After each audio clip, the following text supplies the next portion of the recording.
Hi ಎಲ್ರಿಗೂ ನಮಸ್ಕಾರ. Welcome back to channel Ashwini Geetanjali. ಎಲ್ಲರೂ ಹೇಗಿದ್ದೀರಾ? ಚೆನ್ನಾಗಿದ್ದೀರಾ? ನಾವೆಲ್ಲರೂ ತುಂಬಾ ಚೆನ್ನಾಗಿದ್ದೀವಿ. ಇವತ್ತು ನನ್ನ ವೆಯ್ಟ್ ಲಾಸ್ ಚಾಲೆಂಜಲ್ಲಿ ಡೇ 20. ಸೊ ಇನ್ನು ಒಂದಿನ ಆದಮೇಲೆ ಅಂದರೆ ಡೇ 21ಗೆ ವೆಯ್ಟ್ನ ಚೆಕ್ ಮಾಡಿ ತೋರಿಸ್ತೀನಿ ಅಂತ ಹೇಳಿದೆ. ಸೊ ನಾನು ಡೇ 21 ವೀಡಿಯೋ ಅಲ್ಲೇ ಆ್ಯಡ್ ಮಾಡ್ತೀನಿ ಪ್ರೆಸೆಂಟ್ ವೆಯ್ಟ್ ಎಷ್ಟಿದ್ದೀನಿ. ಸೊ ಈ ಒಂದು ನಾನು ಚಾಲೆಂಜ್ ತೊಗೊಂಡಿದ್ನಲ್ಲ, ನನ್ನ ಎಕ್ಸ್ಪೀರಿಯನ್ಸ್ ಹೇಗಿತ್ತು, ಏನೇನೆಲ್ಲ ಮಿಸ್ಟೇಕ್ಸ್ ಮಾಡಿದೆ ಆ್ಯಂಡ್ ಏನು ನನಗೆ ವರ್ಕೌಟ್ ಆಯಿತು, ಸೊ ಇದನ್ನೆಲ್ಲನೂ ಶೇರ್ ಮಾಡ್ತೀನಿ. ಆ ವಿಡಿಯೋ ಬಂದುಬಿಟ್ಟು ಡೇ 21 ಫೈನಲ್ ವಿಡಿಯೋ ನಾನು ಸೋಮವಾರ ಅಪ್ಲೋಡ್ ಮಾಡ್ತೀನಿ. ಸ್ಯಾಟರ್ಡೆ ಸಂಡೇ ವೀಡಿಯೋನ ಅಪ್ಲೋಡ್ ಮಾಡೋದಿಲ್ಲ. ಸೊ ಮೊದಲೇ ತಿಳಿಸ್ತಾ ಇದ್ದೀನಿ ನಿಮಗೆ. ಆ್ಯಂಡ್ ಇವತ್ತು ಏನೇನೆಲ್ಲ ತೊಗೊಂಡೆ ಅನ್ನೋದನ್ನ ತೋರಿಸ್ತೀನಿ. ಸೊ ಫಸ್ಟು ಬಂದುಬಿಟ್ಟು ಇವತ್ತು ಬಿಸಿನೀರು, 1 ಗ್ಲಾಸ್ ಬಿಸಿನೀರಲ್ಲಿ ಸ್ವಲ್ಪ ಚಿಯಾ ಸೀಡ್ಸ್ನ ಹಾಕ್ಕೊಂಡ್ಬಿಟ್ಟು ಒಂದು 10 ಮಿನಿಟ್ಸ್ ಬಿಟ್ಟು ಅದರಲ್ಲಿ ಲೆಮನ್ ಜ್ಯೂಸ್ನ ಹಾಕಿಬಿಟ್ಟು ಇದನ್ನು ಬೆಳಗ್ಗೆ ತೊಗೊಂಡಿರೋದು. ಯಾರಿಗೆ ಕಾನ್ಸ್ಟಿಪೇಷನ್ ಪ್ರಾಬ್ಲಮ್ ಆಗ್ತಿರುತ್ತಲ್ಲ, ಪೈಲ್ಸ್ ಪ್ರಾಬ್ಲಮ್ ಇದೆ ಅಂತ ಅಂದವ್ರಿಗೆ ಡೆಫಿನೆಟ್ಲಿ ಈ ಒಂದು ಡ್ರಿಂಕ್ನ ನೀವು ದಿನ ಬೆಳಗ್ಗೆ ತೊಗೊಳ್ಳಿ. ಸೊ ನಿಮಗೆ ಕಾನ್ಸ್ಟಿಪೇಷನ್ ಪ್ರಾಬ್ಲಮ್ ಆಗೋದಿಲ್ಲ ಆ್ಯಂಡ್ ನಮಗೆ ಪ್ರೋಟೀನು, ಫೈಬರ್ ಜಾಸ್ತಿ ಸಿಗುತ್ತೆ ಈ ಚಿಯಾ ಸೀಡ್ಸ್ನ ಯೂಸ್ ಮಾಡೋದ್ರಿಂದ. ಇದಾದಮೇಲೆ ನಾನೇನು ಮಾಡಿದೆ ಅಂದರೆ ಬ್ರೇಕ್ಫಾಸ್ಟ್ಗೆ 3 ಎಗ್ ವೈಟ್ನ ತೊಗೊಂಡಿದ್ದೀನಿ. ಸೊ ಎಲ್ಲೋನೂ ತೊಗೋಬೋದು, ಎಲ್ಲೋ ತೊಗೊಂಡ್ರೆ ಮ್ಯಾಕ್ಸಿಮಮ್ 2 ತೊಗೊಳ್ಳಿ. ಫುಲ್ ಹೋಲ್ ಎಗ್ ತೊಗೊಳ್ತೀವಿ ಅಂತಂದರೆ ನಾನಿಲ್ಲಿ ಮಾಡ್ಕೊಂಡಿರೋವಂಥ ಆಮ್ಲೆಟ್, ಬ್ರೇಕ್ಫಾಸ್ಟ್ಗೆ ಆಮ್ಲೆಟ್ನ ಮಾಡ್ಕೊಂಡಿದ್ದೀನಿ ಹೇಳಿದ್ನಲ್ಲ, ಅದಕ್ಕೆ 3 ಎಗ್ ವೈಟ್ಸು ವಿತ್ 1 ಯೆಲ್ಲೋ ಅಷ್ಟೇ ತೊಗೊಂಡಿರೋದು. ಅಂದರೆ ನಿಮ್ಗೆ ಅರ್ಥ ಆಗ್ತಾ ಇದೆಯಲ್ಲ ನಾನು ಎಷ್ಟು ಹಾಕ್ಕೊಂಡಿದ್ದೀನಿ ಅಂತ. ಸೊ ನಾರ್ಮಲ್ ಆಮ್ಲೆಟ್ ಮಾಡ್ಕೊಂಡಂಗೆ ಮಾಡ್ಕೊಂಡಿದ್ದೀನಿ. ಸ್ವಲ್ಪ ಈರುಳ್ಳಿ ಮತ್ತು ಹಸಿಮೆಣ್ಸಿನ್ಕಾಯಿ, ಸ್ವಲ್ಪ ಅರಿಶಿನ ಇದನ್ನೆಲ್ಲ ಹಾಕ್ಕೊಂಡ್ಬಿಟ್ಟು ಈ ಆಮ್ಲೆಟ್ ಜೊತೆಗೆ ಇದರಲ್ಲಿ ನೀವು ತರಕಾರಿನೂ ಹಾಕ್ಕೋಬೋದು. ಕ್ಯಾಬೇಜ್ ತುರಿ ಅಥವಾ ಬೇರೆ ಕ್ಯಾರೆಟ್ ತುರಿ, ಪಾಲಕ್ ಸೊಪ್ಪು ಈ ಥರದ್ದು ಏನಾದರೂ ಮಿಕ್ಸ್ ಮಾಡಿಕೊಂಡು ಒಂದು ದೊಡ್ಡ ಆಮ್ಲೆಟ್ ಥರ ಹಾಕ್ಕೊಂಡು ತಿನ್ಬೋದು. ಸೊ ಇವತ್ತು ಸಂಡೇ ಆಗಿತ್ತು, ಹಂಗಾಗಿ ನಾನು ಮನೇಲಿ ನಾನ್ ವೆಜ್ ಮಾಡೋದಿತ್ತು. ಸೊ ಲೈಟಾಗಿ ಒಂದು ಎಗ್ ಮಾಡಿ ಆಮ್ಲೆಟ್ ಹಾಕ್ಕೊಂಡು ತಿನ್ಬಿಡೋಣ ಅಂದ್ಬಿಟ್ಟು ಇದ್ರ ಜೊತೆಗೆ ಒಂದು ಚಿಕ್ಕ ಬೌಲಷ್ಟು ಕರ್ಬೂಜ ಹಣ್ಣು ತೊಗೊಂಡಿದ್ದೀನಿ, ಮಸ್ಕಮೆಲನ್. ಇದಾಗಿತ್ತು ಬ್ರೇಕ್ಫಾಸ್ಟು. ಆ್ಯಂಡ್ ಮಧ್ಯಾಹ್ನ ಲಂಚ್ಗೆ ನಾನು ಚಿಕನ್ ಪ್ರಿಪೇರ್ ಮಾಡ್ತಿದ್ದೆ.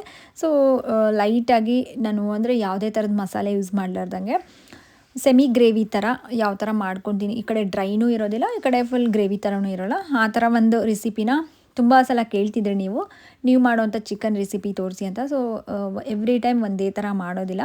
ಇವತ್ತು ನಾನು ಯಾವ ಥರ ಮಾಡಿದ್ದೀನಲ್ಲ ನಿಮಗೆ ತೋರಿಸಿದ್ದೀನಿ, ರೆಸಿಪಿನ ಶೂಟ್ ಮಾಡ್ಕೊಂಡಿದ್ದೆ. ಆ್ಯಂಡ್ ಫಸ್ಟ್ ಏನು ಮಾಡಬೇಕು ಅಂತಂದರೆ, ನಾನು ಮಕ್ಕಳಿಗೆ ಅವ್ರಿಗೆ ಸ್ವಲ್ಪ ಸಪ್ಪಂದು ಅರಿಶಿನ ಉಪ್ಪು ಹಾಕಿರೋದು ಅಂತೇಳಿ ಸ್ವಲ್ಪ ಸಪ್ಪಂದು ಮಾಡಿಬಿಡ್ತೀನಿ. ನಾವು ಮಾಡ್ಕೊಳ್ಳೋದ್ರೊಳಗೆ ಅವ್ರಿಗೆ ಸಪ್ರೇಟ್ ತೆಗೆದುಬಿಡ್ತೀನಿ. ಸೊ ಅದನ್ನು ನಾನು ನಿಮಗೆ ತೋರಿಸ್ತೀನಿ. ಸೊ ಯಾರು ವೆಜಿಟೇರಿಯನ್ಸ್ ಇರ್ತಾರೆ, ನಾನ್ ವೆಜ್ ತಿನ್ನಲ್ಲ ಅಂಥವ್ರು ಇದನ್ನು ಸ್ಕಿಪ್ ಮಾಡಿಬಿಡಿ, ಆಯಿತಾ. ಆ್ಯಂಡ್ ಆ್ಯಕ್ಚುಲಿ ಚಿಕನಲ್ಲಿ ಪ್ರೋಟೀನ್ ಸಿಗುತ್ತೆ, ಹಾಗಾಗಿ ನಾವು ಚಿಕನ್ನ ಇನ್ಕ್ಲೂಡ್ ಮಾಡ್ಕೋಬೋದು ನಮ್ಮ ಡಯಟಲ್ಲಿ. ಮಟನ್ಗಿಂತ ಬೆಟರ್ ಚಿಕನ್ನು, ಸೊ ಪ್ರೋಟೀನ್ ಜಾಸ್ತಿ ಸಿಗುತ್ತೆ. ಆ್ಯಂಡ್ ಇದಕ್ಕಿಂತ ಬೆಸ್ಟ್ ಫಿಶ್ ಸಿಕ್ಕರೆ ಮಾತ್ರ ಆರಾಮಾಗಿ ನಿಮ್ಮ ಡಯಟಲ್ಲಿ ಇನ್ಕ್ಲೂಡ್ ಮಾಡ್ಕೊಳ್ಳಿ, ಒಳ್ಳೆಯದು. ಆ್ಯಂಡ್ ನಾನೇನು ಮಾಡ್ಕೊಂಡಿದ್ದೀನಿ ಅಂದರೆ ಇಲ್ಲಿ ಚಿಕನ್ ಮಾಡ್ಕೊಳ್ಳೋದಕ್ಕೆ ಫಸ್ಟ್ ಒಂದು ದೊಡ್ಡ ಆನಿಯನ್ನ, ಈರುಳ್ಳಿನ ಕಟ್ ಮಾಡಿಕೊಂಡು ಸ್ವಲ್ಪ ತುಪ್ಪದಲ್ಲೇ ಮಾಡಿದ್ದೀನಿ, ಗೀ ರೋಸ್ಟ್ ಥರ ಮಾಡ್ಕೊಳ್ಳೋಣ ಅಂದ್ಕೊಂಡೆ.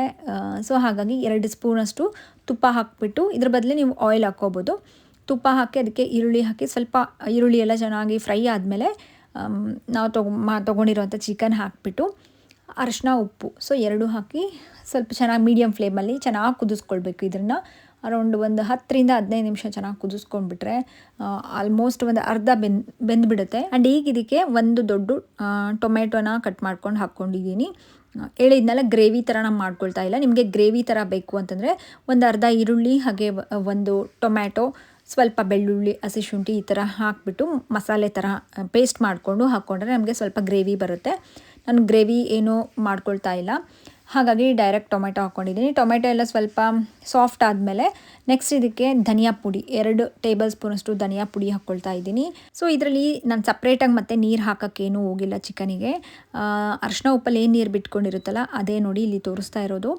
ನಿಮಗೆ ಫುಲ್ಲು ಡ್ರೈ ಬೇಕು ಅಂತಂದರೆ ಈ ಕಂಪ್ಲೀಟ್ ಈ ನೀರು ಹೋಗೋವರೆಗೂ ನಾವು ಕುದಿಸ್ಕೊಳ್ಬೇಕು ಅರಿಶಿನ ಉಪ್ಪಲ್ಲಿ. ಇಲ್ಲ ನಮಗೆ ಸ್ವಲ್ಪ ಗ್ರೇವಿ ಥರ ಬೇಕು ಅಂದರೆ ನಾನು ತೋರಿಸಿದ್ನಲ್ಲ ಈ ಒಂದು ಸ್ವಲ್ಪ ನೀರಿದ್ದಾಗೆ ಇದಕ್ಕೆ ಖಾರದ ಪುಡಿ ನಿಮ್ಗೆ ಎಷ್ಟು ಬೇಕೋ ಅಷ್ಟು ಖಾರದ ಪುಡಿ ಹಾಕ್ಕೊಂಡ್ಬಿಟ್ಟು ಆ್ಯಂಡ್ ಸ್ವಲ್ಪ ಚಿಕನ್ ಮಸಾಲ ಹಾಕ್ಕೊಳ್ತಿದ್ದೀನಿ. ಇವೆರಡೂ ಹಾಕಿ ಚೆನ್ನಾಗಿ ಫ್ರೈ ಮಾಡಿಕೊಂಡು ಲೋ ಫ್ಲೇಮಲ್ಲಿ, ನಾವು ಖಾರದ ಪುಡಿ ಹಾಕಿದ್ಮೇಲೆ ತಳ ಎಲ್ಲ ಸೀದೋಗುತ್ತೆ, ಹಾಗಾಗಿ ಲೋ ಫ್ಲೇಮಲ್ಲಿ ಇಟ್ಕೊಂಡ್ಬಿಟ್ಟು ಚೆನ್ನಾಗಿ ಮಿಕ್ಸ್ ಮಾಡಿಕೊಂಡು ಲಿಡ್ ಕವರ್ ಮಾಡಿಬಿಟ್ಟು ಬಿಟ್ಬಿಡಿ. ಒಂದು 5-8 ನಿಮಿಷ ಚೆನ್ನಾಗಿ ಕುದೀಲಿ. ಸೊ ಅದಾದಮೇಲೆ ಏನು ಮಾಡಬೇಕು ಅಂದರೆ ಲಾಸ್ಟಿಗೆ ಕೊತ್ತಂಬರಿ ಸೊಪ್ಪೆಲ್ಲ ಸ್ವಲ್ಪ ಜಾಸ್ತಿ ಕೊತ್ತಂಬರಿ ಸೊಪ್ಪನ್ನ ಕಟ್ ಮಾಡ್ಕೊಂಡು ಹಾಕ್ಕೊಳ್ಳಿ. ಆ್ಯಂಡ್ ನಾನು ತೋರಿಸಿದ್ದೀನಲ್ಲ ಒಂದು 8ರಿಂದ 10 ಬಾದಾಮಿ ಹಾಗೆ ಸ್ವಲ್ಪ ಗೋಡಂಬಿನ ಇದನ್ನು ಪೌಡರ್ ಥರ ಮಾಡ್ಕೊಂಡಿದ್ದೀನಿ. ಇದನ್ನು ನಾನು ಇನ್ನೇನು ಸ್ಟವ್ ಆಫ್ ಮಾಡಿದ್ಮೇಲೆ ನೀವು ಇದನ್ನು ಹಾಕ್ಕೊಂಡ್ಬಿಟ್ಟು ಚೆನ್ನಾಗಿ ಮಿಕ್ಸ್ ಮಾಡಿಕೊಂಡು ಈ ಪೌಡರ್ನ ಸ್ಟವ್ ಆಫ್ ಮಾಡ್ಕೊಂಬಿಟ್ಟು ಸರ್ವ್ ಮಾಡಿಬಿಡಿ. ತುಂಬ ಟೇಸ್ಟಿಯಾಗಿರುತ್ತೆ. ಮೇಯ್ನಾಗಿ ಡ್ರೈ ಫ್ರೂಟ್ ನಟ್ಸಿಂದು ಪೌಡರ್ ಹಾಕೋದ್ರಿಂದ ಮಕ್ಕಳಿಗೆ ತುಂಬ ಇಷ್ಟಪಡ್ತಾರೆ. ಹಾಗೆ ಹೇಳಿದ್ನಲ್ಲ, ಇದು ಒಂಥರ ಫ್ಲೇವರ್ ತುಂಬ ಚೆನ್ನಾಗಿರುತ್ತೆ. ಆ್ಯಂಡ್ ಇದಕ್ಕಿನ್ನೂ ನಮಗೆ ಡ್ರೈ ಬೇಕು ಅಂತಂದರೆ ಅವಾಗ ಹೇಳಿದ್ನಲ್ಲ, ಇನ್ನೂ ಸ್ವಲ್ಪ ನೀರು ಅರಿಶಿನ ಉಪ್ಪು ಹಾಕಿದಾಗ ಇನ್ನೂ ನೀರಿರುತ್ತಲ್ಲ, ಅದು ನೀರು ಹೋಗೋವರೆಗೂ ಚೆನ್ನಾಗಿ ಕುದಿಸ್ಕೊಂಡು ನೀವು ಇದೇ ಪ್ರೊಸೀಜರ್ ಮಾಡಿದ್ರೆ ಫುಲ್ ಡ್ರೈ ಆಗಿ ಬರುತ್ತೆ. ನಾನಿಲ್ಲಿ ಸೆಮಿ ಗ್ರೇವಿ ಮಾಡಿದ್ದೀನಿ. ಸೊ ಇವತ್ತು ಲಂಚಿಗೆ ಬಂದುಬಿಟ್ಟು 2 ಜೋಳದ ರೊಟ್ಟಿ ತೊಗೊಂಡಿದ್ದೀನಿ. ಅದ್ರ ಜೊತೆಗೆ ಸ್ವಲ್ಪ ಚಿಕನ್ ಹಾಗೆ ನಾನು ದಾಲ್ಗೆ ಮೆಂತೆ ಸೊಪ್ಪು ಹಾಕಿ ದಾಲ್ ಮಾಡಿದ್ದೆ. ಇದಾಗಿತ್ತು ಮಧ್ಯಾಹ್ನದ ಊಟ. ಆ್ಯಂಡ್ ಇವತ್ತು ನೈಟು ಚಿಕನೇ ತಿಂದಿದ್ದೀನಿ. ಸ್ವಲ್ಪ ರೈಸ್ ಜೊತೆ ಚಿಕನ್ ತಿಂದಿದ್ದೆ, ಬಟ್ ಅದು ಕ್ಲಿಪ್ಪಿಂಗ್ಸ್ ಮಿಸ್ ಆಗಿದ್ದಾವೆ. ಸೊ ಇವತ್ತು ಏನೆಲ್ಲ ತೊಗೊಂಡಿದ್ದೀನಿ ಅನ್ನೋದನ್ನ ಶೇರ್ ಮಾಡಿದ್ದೀನಲ್ಲ. ಹಾಗೆ ನಿನ್ನೆ ವೀಡಿಯೋಲಿ ಏನೇನೆಲ್ಲ ಆರ್ಡರ್ ಮಾಡ್ಕೊಂಡಿದ್ದೆ ಡ್ರೆಸ್ಸು ಅಂತ ಹೇಳ್ಬಿಟ್ಟು ತೋರಿಸಿದೆ, ಬಟ್ ವೇರ್ ಮಾಡಿ ಏನು ತೋರಿಸಿರಲಿಲ್ಲ. ಅದ್ರ ಲಿಂಕ್ ತುಂಬ ಜನ ಕೇಳ್ತಿದ್ರಿ. ಸೊ ನಾನಿಲ್ಲಿ ಕೆಲವೊಂದು ಡ್ರೆಸ್ನ ನಾನು ವೇರ್ ಮಾಡಿ ತೋರಿಸಿದ್ದೀನಿ ನೋಡಿ ಯಾವ ಥರ ಕಾಣಿಸುತ್ತೆ ಅಂತ. ಈಗ ಹಬ್ಬಗಳೆಲ್ಲ ಬರ್ತಾ ಇದ್ದಾವಲ್ಲ, ಎಷ್ಟೊಂದು ಜನ ಹುಡುಕ್ತಿರ್ತಾರೆ ಒಳ್ಳೆ ಕುರ್ತಾ ಸೆಟ್ಸು ಒಳ್ಳೆ ಅಫೋರ್ಡಬಲ್ ಪ್ರೈಸಲ್ಲಿ. ಸೊ ನಾನಿಲ್ಲಿ ತೋರಿಸ್ತಿರೋವಂಥವು ಎಲ್ಲವೂ ತುಂಬ ಕಡಿಮೆ ಪ್ರೈಸಲ್ಲಿ ಒಳ್ಳೆ ಕ್ವಾಲಿಟಿ ಹಾಗೆ ಸೂಪರಾಗಿರುತ್ತೆ ಹಬ್ಬಗಳಿಗೆ, ಫಂಕ್ಷನ್ಸ್ಗಳಿಗೆ. ಇದರ ಲಿಂಕ್ ನಾನು ಡಿಸ್ಕ್ರಿಪ್ಷನಲ್ಲಿ ಕೊಟ್ಟಿರ್ತೀನಿ. ಸೊ ನೀವು ಬೇಕಿದ್ರೆ ಪರ್ಚೇಸ್ ಮಾಡ್ಕೋಬೋದು. ನನಗಂತೂ ಈ ಪರ್ಪಲ್ ಶೇಡ್, ಇನ್ನು ಲ್ಯಾವೆಂಡರ್ ಶೇಡ್ ಇದೆಯಲ್ಲ ಇದು, ಮತ್ತು ಟೀಲ್ ಬ್ಲೂ ಕಲರ್ ಇದೆ. ಸೊ ಅವೆರಡು ಮೋಸ್ಟ್ ಫೇವ್ರೆಟ್ ಡ್ರೆಸ್ಗಳಾಗಿದ್ದಾವೆ. ನಿಮಗೆ ಯಾವ್ದು ಇಷ್ಟ ಆಯಿತು ಈ 4 ಡ್ರೆಸ್ಗಳಲ್ಲಿ ಅಂತೇಳಿ ನನಗೆ ಕಮೆಂಟ್ ಮಾಡಿ. ಆ್ಯಂಡ್ ಮತ್ತೆ ನೆಕ್ಸ್ಟ್ ವ್ಲಾಗಲ್ಲಿ ಸಿಗ್ತೀನಿ. ಅಲ್ಲಿವರೆಗೂ ಟೇಕ್ ಕೇರ್, ಬಾಯ್. ಮತ್ತು ನಾನು ಮಂಡೇ ವಿಡಿಯೋನ ಅಪ್ಲೋಡ್ ಮಾಡ್ತೀನಿ. ಸೊ ದಟ್ ಅವತ್ತು ನನ್ನ ವೆಯ್ಟ್ ಎಷ್ಟಿದೆ ಈ 21 ಡೇಸ್ ಕಂಪ್ಲೀಟ್ ಆದಮೇಲೆ. ಆ್ಯಕ್ಚುಲಿ ನಾನು 21 ಡೇಸ್ಗಿಂತೂ ಮಿಸ್ ಮಾಡಿದ್ದೀನಿ ತುಂಬ ಸಲ. ಸೊ ನಿಮಗೂ ಗೊತ್ತಿದೆ. ಸೊ ಎಲ್ಲ ಫೈನಲ್ ಆಗಿ ನಾನು ನಿಮಗೆ ಅವತ್ತಿನ ಅಂದರೆ ಸೋಮವಾರ ಅಪ್ಲೋಡ್ ಮಾಡ್ತೀನಿ ಅಂತ ಹೇಳಿದ್ನಲ್ಲ, ಅವತ್ತು ನಿಮ್ಮ ಜೊತೆ ಮಾತಾಡ್ತೀನಿ, ಪ್ರತಿಯೊಂದನ್ನು ತಿಳಿಸ್ತೀನಿ. ಆ್ಯಂಡ್ ನನ್ನದು ಸ್ಟ್ರಕ್ ಆಗಿದೆ ವೆಯ್ಟ್ ಅಂತ ಹೇಳಿದ್ನಲ್ಲ, ಸೊ ಅದನ್ನು ಮತ್ತೆ ನಾನು ಯಾವ ಥರ ವೆಯ್ಟ್ ಲಾಸ್ ಮಾಡ್ತೀನಿ ಅನ್ನೋದನ್ನ ಶೇರ್ ಮಾಡ್ತೀನಿ. ಬಾಯ್.